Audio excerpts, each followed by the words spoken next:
Hello, West Virginia craft beer lovers. I'm Charles Bachway, and welcome to another session of the West Virginia Beer Roads Roundtable. It's legislative season in West Virginia, and we recently had a major alcohol regulation bill introduced at the request of the governor or the administration. So, to follow up on this, we're getting our legislative roundtable crew back together today. Let me introduce them now. First is Jeff McKay. Jeff is proprietor of the Summit Beer Station in Huntington, certainly one of the state's premier craft beer bars.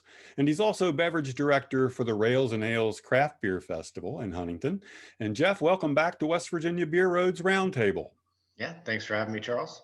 Okay. Next, we've got Matt Kwasniewski. Matt is president and head of brewing for Big Timber Brewing Company in Elkins, West Virginia, which is certainly also, it's one of West Virginia's premier and largest breweries. Matt, welcome back to the roundtable. Thank you, Charles. And Chuck Johnson is with us again. Chuck is a Charleston-based attorney with Frost Brown Todd Law Firm. He's done legislative advocacy work in the area of beverage alcohol regulation. Chuck, welcome back. Happy to be here. And also we have Rob Abston, regular on the roundtable. Rob, welcome. How you doing? Good, good. You know, this piece of legislation, which is called Senate Bill 299, I believe, you know, it seems to take a number of the provisions that were kind of temporary. They were in the emergency regulations related to COVID pandemic that the governor put into effect last spring, I guess, and summer maybe. But now it puts these into law, or it would put these into law, but it also does so much more. Man, there's just like a menu of all kinds of things in here, and I don't know exactly where they all came from. You know, I'm really curious as to the origin of this bill. Jeff McKay, I'll start asking you, did this come out of the administration, or was it, you know, put together by some outside groups? Yeah, my understanding is that the governor's office reached out to leadership in both sides of the legislature.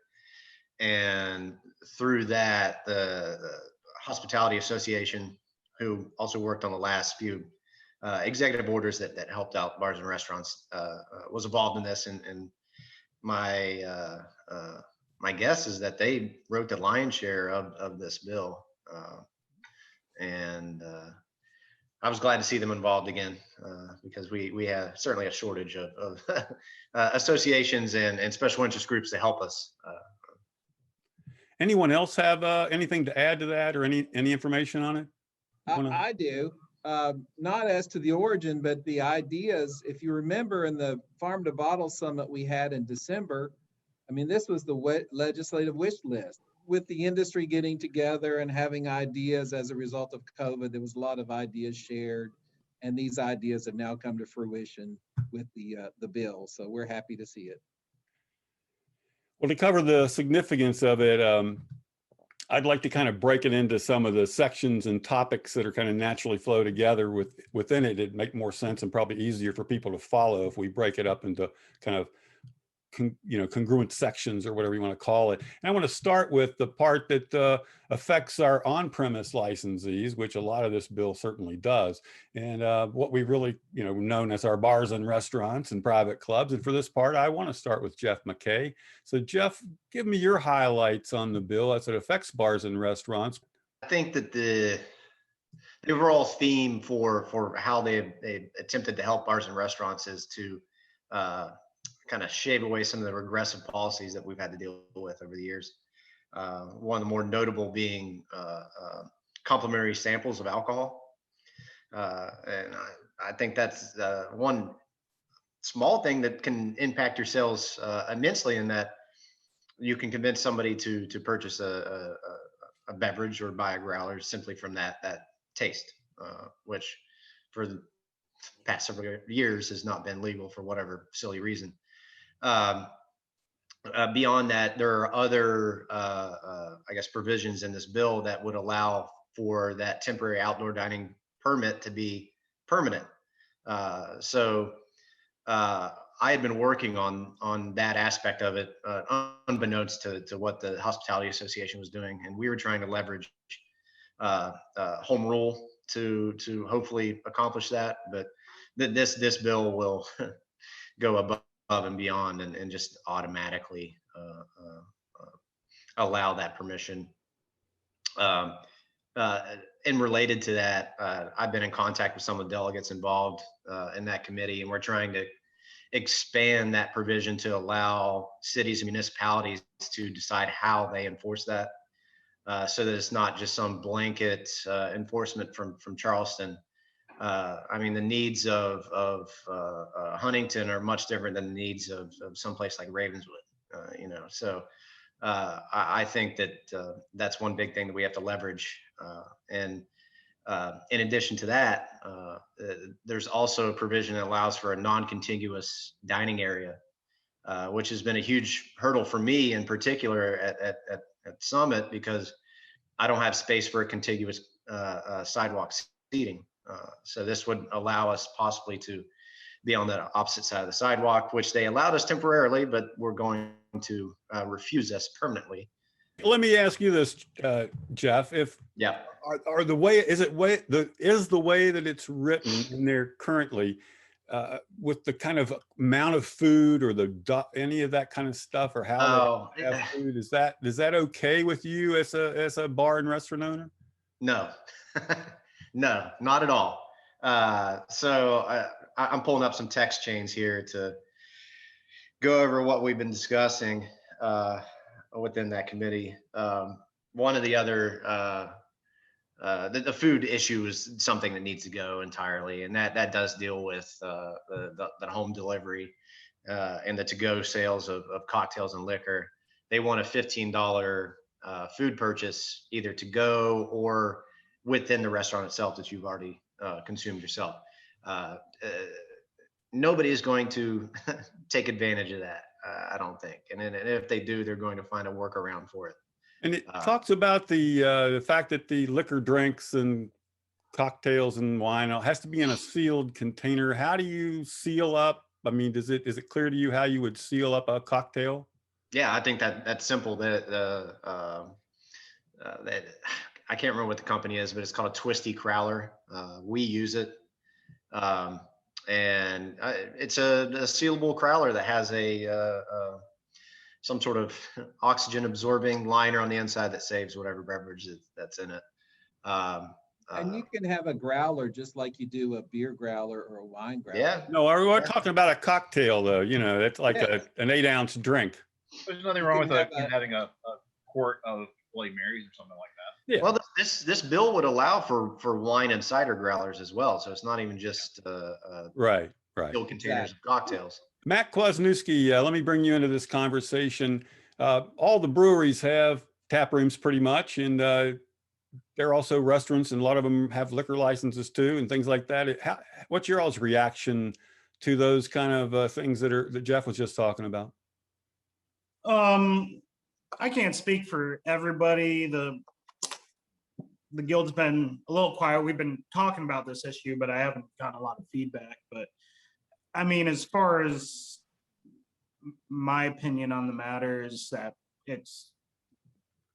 all this is good for us. Maybe not, there's, if you can sell craft cocktails, well, then you might not be buying a growler of beer, but it's not going to make that big of a difference. And, craft beer is created on bringing variety to the beer scene. So I think variety in all alcoholic drinks is good. It's good for the state. Definitely good for bars and restaurants, which need more help than anybody right now about. So I'd like to see that happen. Yeah, because those outdoor serving provisions would apply to breweries who are in cities and in downtown areas as well. So those kind of things I could see being positive. Let me bring Chuck Johnson in the conversation now. Talk to me a little, or tell about what's going on in this bill with transportation and delivery of alcohol. Well, there's a couple of things. And first, we've got two kinds of delivery. One is a direct shipment, and then the other is just a delivery, with a meal, for example. And what this bill does is it expands the delivery options so that's, the temporary things they did during the pandemic are now being made permanent in some fashion. Delivery is going to be allowed for wine and wine growlers. It's going to be allowed for what they are calling a craft cocktail growler. And it's also going to be allowed for beer and beer growlers. Now, beer and wine can be delivered in both cans, bottles, and growlers. So, you know, they've got the full array there. Now, I think what they're doing this just for Class A, and then they're adding the third-party delivery option into this. So, Well, yeah, explain third-party delivery, please. Yeah, so, and let me just be real clear. Class A is when you have the on-premises consumption and they're allowing delivery from that. And then third party, we're allowing the folks that get a license to deliver this to provide for delivery, like a Grubhub kind of delivery service with a meal. And so that's expanding those options to the retail folks. It seems a lot like those kind of provisions were in several of the surrounding states already. And it seems like maybe they've taken a lot of those kind of concepts, certainly that third party delivery, and just kind of, you know, stuck it in here too. The fees don't seem too bad on that third party delivery, to mean they're not so high that, you know, maybe you can't see people like, you know, Uber and Lyft and Grubhubs and those people getting involved. What's your guys' read on that? Jeff? I think the fees aren't too high, but I think there is a $10 fee to register a vehicle. And so if you do a lot of this, it could add up. The other thing is there's only a minimum allowance to pay the delivery person. A fee is $5 per delivery, and that may not work. So there's some things that we need to work on. Yeah, I think that there are a few provisions that are kind of needlessly regressive. Almost to the point of being punitive. The $5 fee is a little ridiculous. The $15 food requirements is kind of silly. And then there are other aspects of this bill that the paperwork is just burdensome too. But I think the excuse for those aspects of the bill is that many of the existing regressive permitting fees are gone in this bill. The wine basket delivery fee is gone, and some of the other stuff is kind of wrapped in those Class A licenses.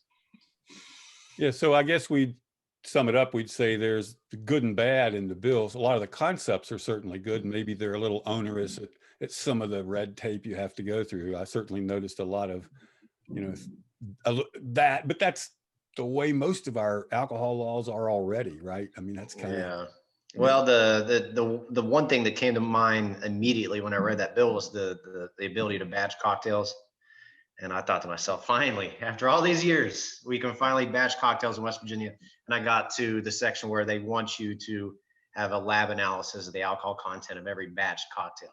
And how is a bar or restaurant going to get that done? That's not going to be possible. No. Yeah. Well, you have to follow the identical recipe every time, and then all of a sudden the mixologists out there will not have that creativity. You got to just do recipe in advance. I hope that they nix that aspect of it, and my hope is that that leads to legalizing frozen drink machines and similar batched cocktail apparatus, I guess. There is something in the bill that deals with the serving apparatus for retail, and that's in there, and there's some provision. It has, you know, regulations about it, but there's something in there for that. Before we leave this topic of transportation and delivery, does it allow a bottle shop, a liquor store, a grocery store to deliver any of their products? No, and you wonder why. I think the reason is this, that we came out of the pandemic with those emergency rules that were designed to help those people that couldn't have people into their retail establishment, and they needed a source of revenue and delivery. And that was the workaround. And now we're trying to make that permanent. In that case, Class B wasn't as limited, so we don't see those provisions in this bill. Yeah, there's really nothing for Class B, and frankly, it's probably just as important for Class B to be able to ship or to deliver as Class A, perhaps. It's not going to, right. I don't see a negative there. Yeah, and I know, in the current laws, the transportation permit for beer, there's no charge for it. For beer, people that get a transportation permit to move beer like trucks, there's no charge. And yet when they put it on a little Uber driver, it's, they charge them to get a license and limit Like how I much said, they it's can be punitive. paid. It's punitive. Well, let's move over a little bit, Jeff. I want to go over with you the fairs and festivals, since you're intimately familiar with how to put one of those together, and you order all the beer for your festival in Huntington. How would this bill affect the ability of festivals to get beer? Everything we've been working on for the last 5 or 6 years in the legislature is finally in this. Temporary licensing. And let me preface this by saying that all of this is in there for better or for worse. This is not everything's ideal, but temporary license that we've been trying to get through the legislature for I don't know how long, that's been shot down numerous times, would allow us to essentially court breweries to enter the market here in West Virginia and be able to hit the festival circuit for a certain amount of time and offer their product, meaning that we could have the Rheingeist come in with a temporary permit and be able to, or Rob saying no. Rheingeist makes more than 25,000 barrels a year. Oh, well, okay, that's true. Let's say 6 cents. Say Jackie O's and Athens. Jackie O's. Jackie O's. Yeah. So, well, and I think beyond that temporary permit, there's also a provision for beer sales at festivals. Is that correct? There is, but it's just on premises. So it's like you can consume it at the festival, but not take it off. Okay. Yeah, that was my assumption. So there's also a provision, I think, in this bill about home brewers or non-licensed brewers, they call them, which would include a home brewer, I would think. Is that the way you read it? They specifically say home brewer a couple of times. It says non-licensed brewers and home brewers, and then it's inconsistent with it's through there. But yeah, it would allow, in theory, a West Virginia, and it has to be a West Virginia resident home brewer. So it couldn't be somebody from Ironton, Ohio couldn't get the license. But if you're a West Virginia resident, and of course that's problematic due to the Constitution of the United States and things like that. But you could get a license basically the same as an out-of-state non-resident brewer could for a festival. It's the same price, it's the same process, it's the same. Happen to have samples available for testing. It's pretty onerous, but you could do it. But the way it's written is like every individual home brewer would have to kick in a $150 license, would have to have their list of what they're going to have ready to go. They'd have to have samples available for testing.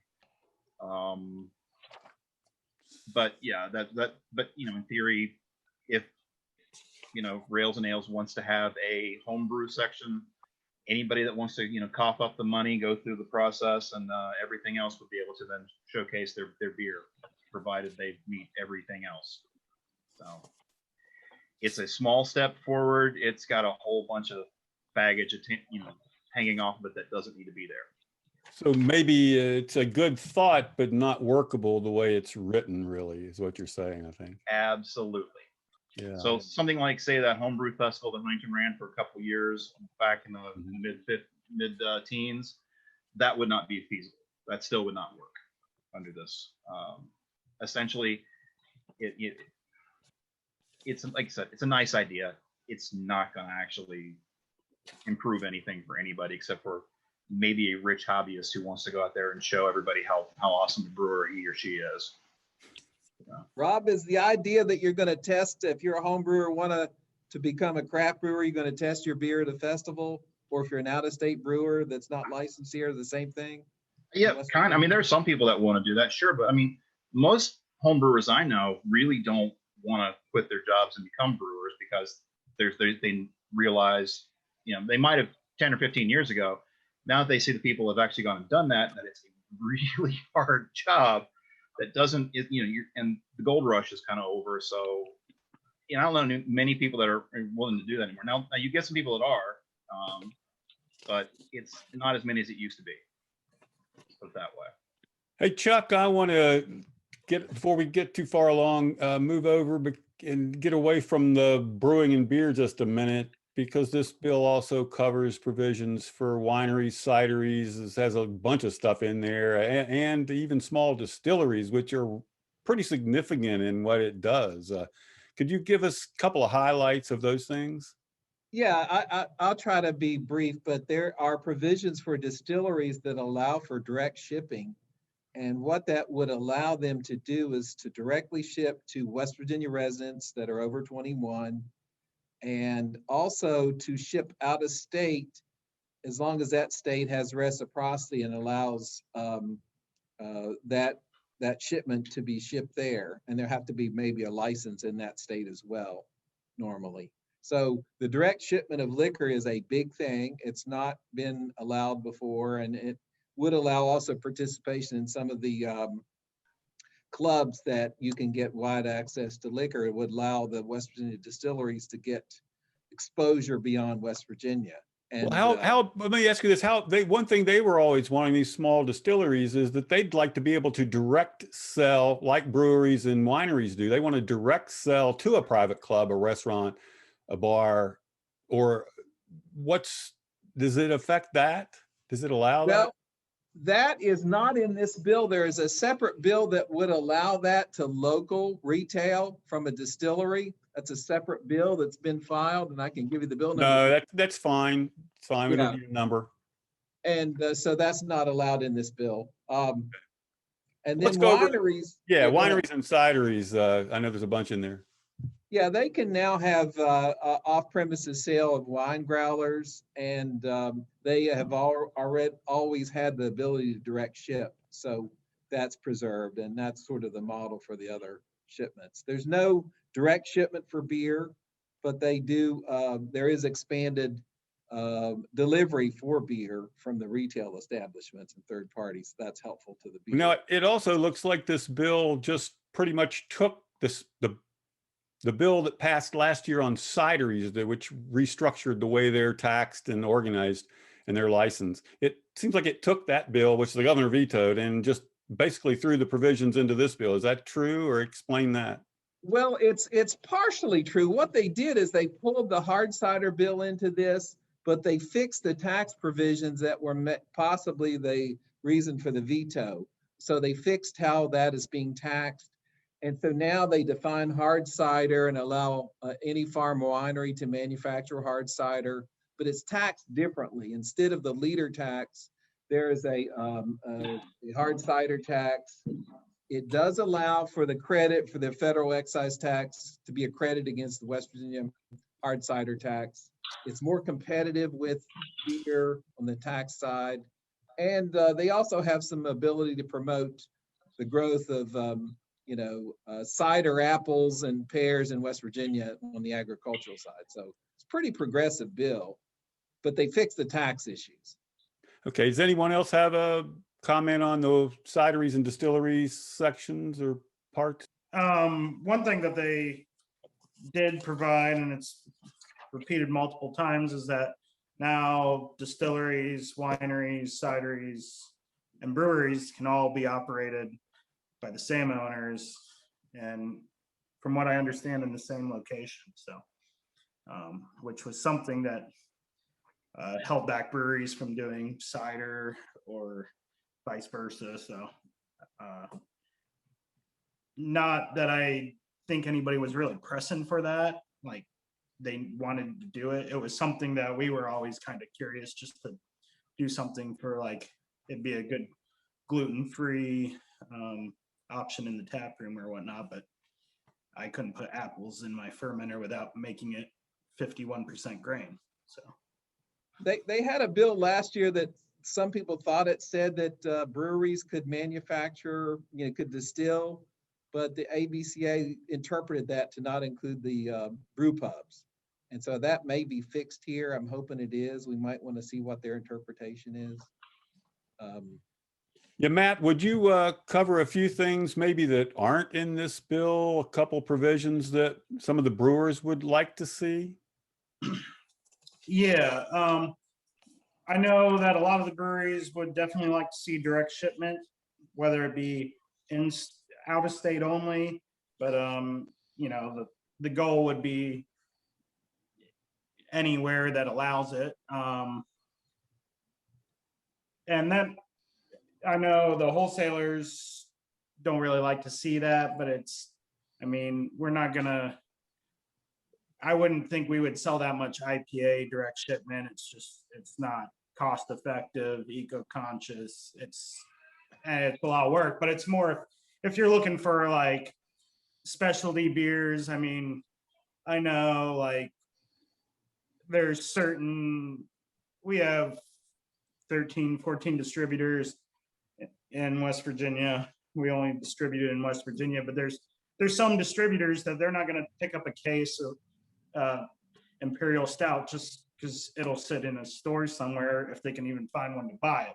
But you may be the one person in Clay County that wants to drink stout, and you might buy 4-pack and be willing to pay the hefty direct ship fee, which it's like, I don't think HelloFresh put grocery stores out of business. I don't think direct shipment's going to be a game changer as far as distributed or beer being distributed in the state, but it could be a game changer for small breweries that might want to start up with that model of direct shipment.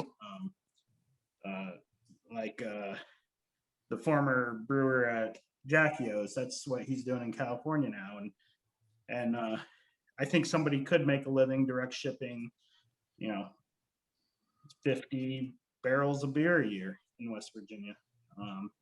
If that's what it'd be a lot of work, but if that's your passion, I think you should be allowed to do it. As a consumer, that sounds great. I could get, even though we got more people canning now, I could get beers I can't get without traveling. So I like the idea, but I know, like you said, the wholesalers might want to look at that. And I think that the distributors are making a pretty dangerous argument by saying that they're entitled to tell brewery how they can sell their beer. I just, for the life of me, I don't understand why they would tell Matt, you cannot sell your product to somebody because we have the rights to it. I think they got over wine shipment, they got over the growler bill, they can get over this too, as far as I'm concerned. Yeah, honestly, I think a big thing is we've had a track record as a guild, as an industry, to be reactionary to these bills. We haven't been really good about, presenting a bill to the Senate. And if we were to actually get the guild together, which it's been discussed a lot, but to get a bill drafted up, take it to wholesalers union, get their okay on it, instead of, it hits the Senate floor and when it comes out of the dark on either side, everybody gets defensive. But we're all in the same industry. We all need each other to survive. So it'd be nice to open up and promote more freedoms to make West Virginia a better place to start a brewery, and that would encourage growth on the economic side. And I think that would make the macro argument happy. But the other thing we were talking about, allowing wineries, distilleries, and breweries to have the same license. So that's in this. That's good. Matt, do you think it'd be a good compromise if we just allowed out-of-state direct shipment at first and see if that worked? Yeah, I think that'd be a great compromise. Because again, it's you're gonna have your local fans, but it's not.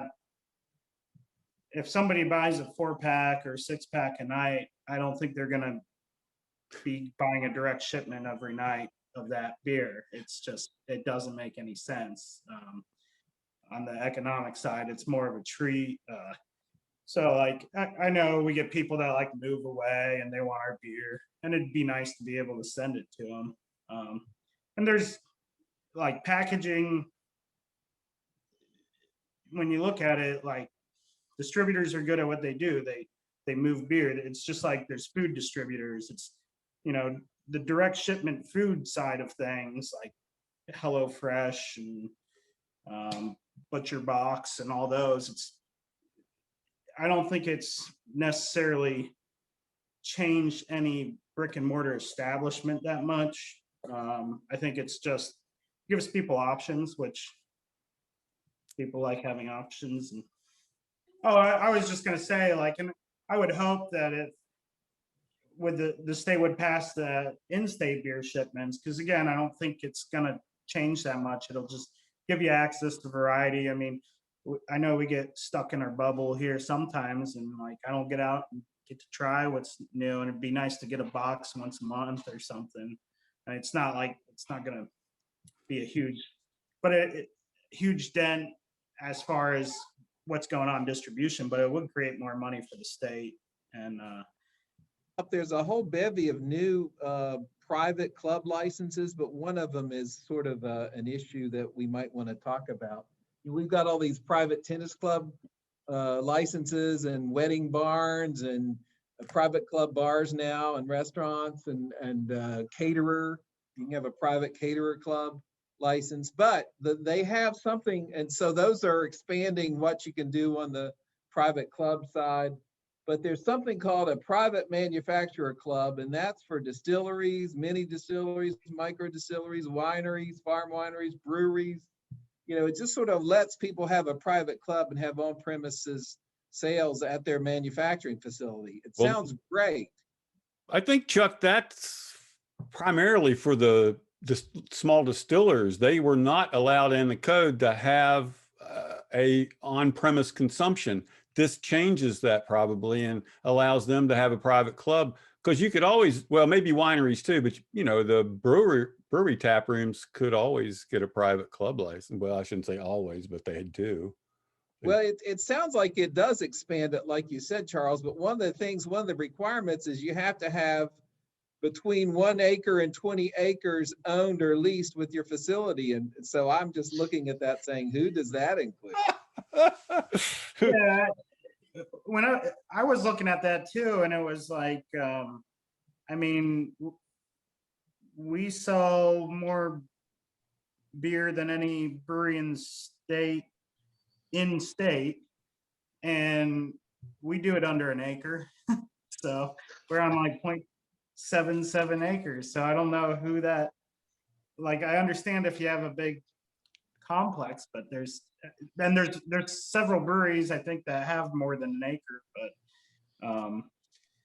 it seemed interesting. And I think they still, and I was looking at that as well, and I don't know if there's really any difference between that and a brew pub license without, I guess there's not you don't have to designate which area is the brew pub and which area is the manufacturing facility, just from what I looked over, which they might still require. Well, the big difference is you could sell wine and liquor too and have a full club. But now You can do that before too. Yeah, So- a brewery can have a separate private club, but it's not always on premises at the same spot. So that's another issue. So this is, you know. Yeah, I think those are good points you bring up, that we need to, or those in the industry of all the different sections and parts need to review that very carefully, because there can be unintended consequences from people that write bills that don't recognize what they're doing or what came before and why we don't want to do that, or little things that are left out that should be there. Well, that brings up the point again that we all need to be reviewing this and looking at it. And I want to ask you guys to, each of you, to come up. I mean, are there some things that people can do, like our craft beverage fans out here that are very interested in seeing some improvements in our law? What can people do? Jeff, why don't you start with what you think maybe some people could do to help or hinder some of the bad, hinder too. hinder some of the bad stuff in. I mean, yeah. Well, okay. So I've been preaching this for a long time, is that the consumers need to, at the very least, reach out to their local representatives, and at the very most, direct their comments and questions to the ABC. I had a call to action several months ago with my customers. and had them call the ABC to tell them their frustrations from the consumer side. Not my frustrations, but theirs. I think that, and I've spoke with a couple other delegates that if we want to gain traction with things like this, we need to have kind of that people-powered motivation behind it, a la the way that medical marijuana was passed in West Virginia. So I think that consumers need to have their voices be known. Rob, you've worked on legislation up there as a citizen in a sense lobbyist, but not a corporate lobbyist. In other words, just a citizen. What are you thinking on this? Yeah, you really need to contact your local reps. Honestly, my experience has been that if you're not in somebody's district, if you can't vote for the person, they don't care what you. As a rule, they don't care about you. If you're calling somebody up from Morgantown saying, "Hey, I'm in Charleston, I want you to vote," they don't care.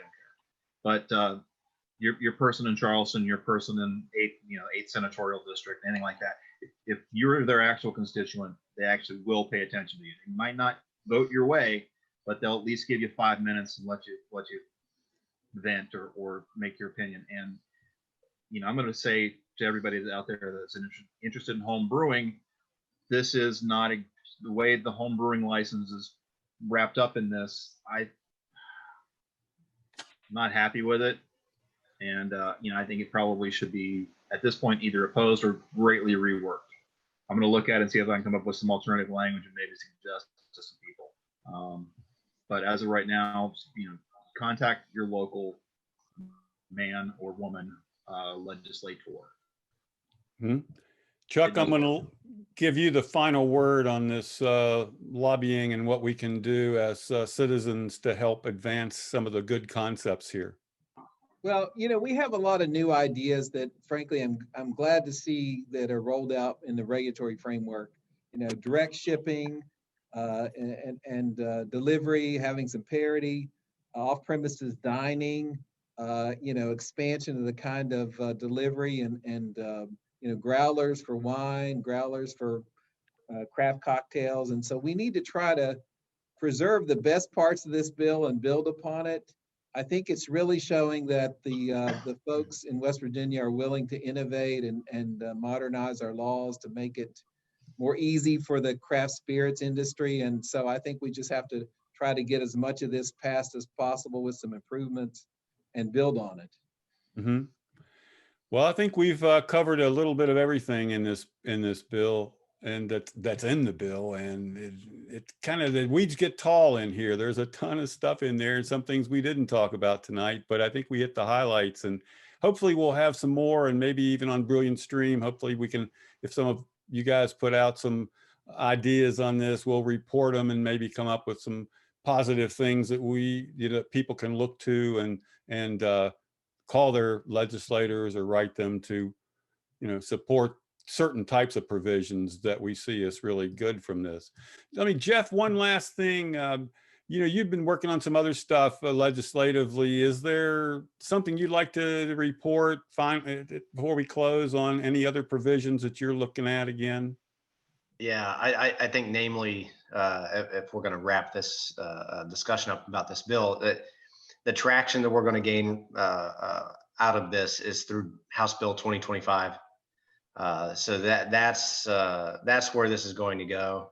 The Senate Bill 299 is basically that House bill. Having said that, I've been working with some delegates to get a few other provisions added.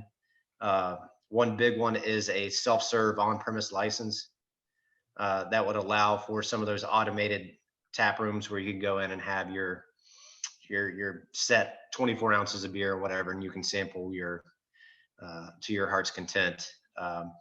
The other major addition that I want added, and to the best of my knowledge will be added, is outdoor bars.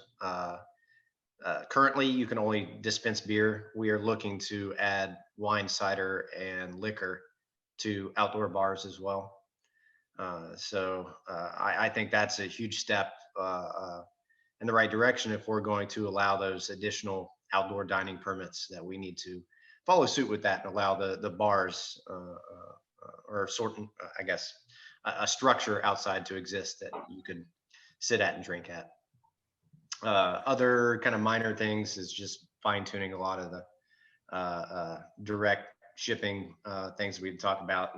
And the last big thing that I want to accomplish is allowing cities and municipalities to have the power to govern their own property, basically. So allowing cities to decide how they want their sidewalks to look, allowing cities to decide how businesses can use those sidewalks. So I don't think Charleston needs to tell Huntington or Morgantown what to do with their own property. So I hope that we can get that added as well.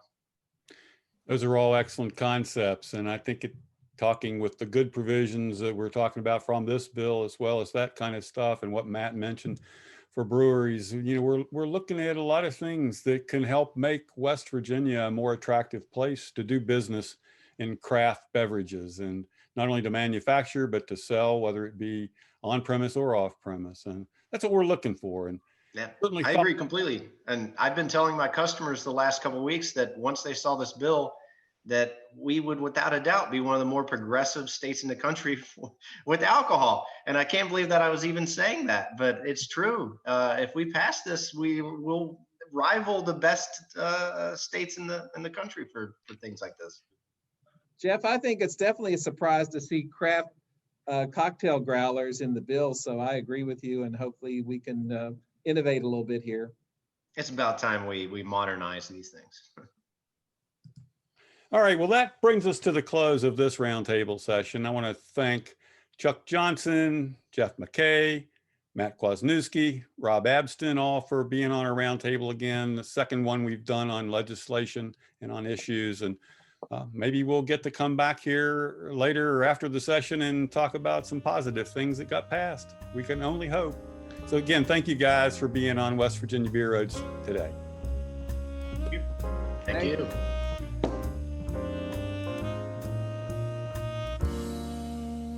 West Virginia Beer Roads is a production of BrilliantStream.com.